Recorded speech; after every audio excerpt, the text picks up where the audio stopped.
Greetings everyone, this is Danny from HarrTravel.com, your Virgin Voyages experts, and today I'm on board the beautiful Scarlet Lady.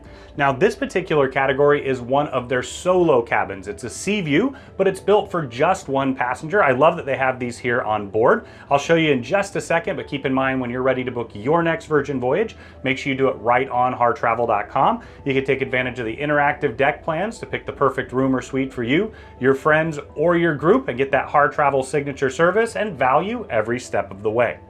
Now, as soon as you walk in the room, you're gonna have your do not disturb sign right here and your light switches.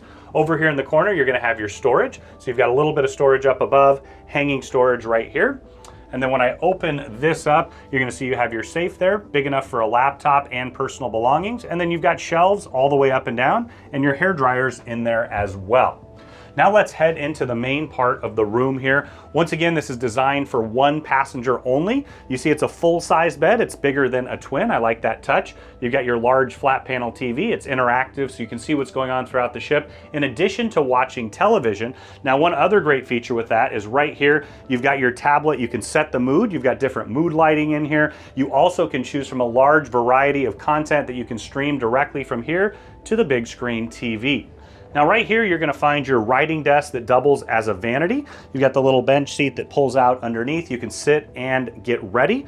Right over here, you're gonna have a table. Now this is actually gonna slide right up next, and it's your nightstand, so you can have a nice cup of coffee in bed, or if you want breakfast, you can do that as well.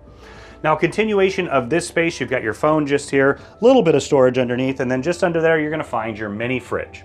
Now, because this is an ocean view, or a sea view as they'll call it, you have a window that looks directly out. Now let's head into the bathroom. Now as I step in, this is basically the same as all the standard balconies and ocean views on board. You've got the toilet tucked just behind me. You've got a small vanity here, a little bit of storage underneath. And then I'll step into the shower. Now I'm 6'6", I'm a really big guy, but I actually do fit in here, believe it or not. When I shut this, I can move around just a bit. You got the rainforest shower head up above, shower wand just behind me, and then you've got all your bath amenities just here. Thank you so much for joining me on this tour today. Now keep in mind, if you want to see the other rooms and suites here on the ship and the full ship, we've got the tours for you on our channel. And when you're ready to book your next Virgin Voyage, make sure you do it right on HarrTravel.com. You can take advantage of the interactive deck plans to pick the perfect room or suite for you, your friends, family, or group, and get it at an incredible value.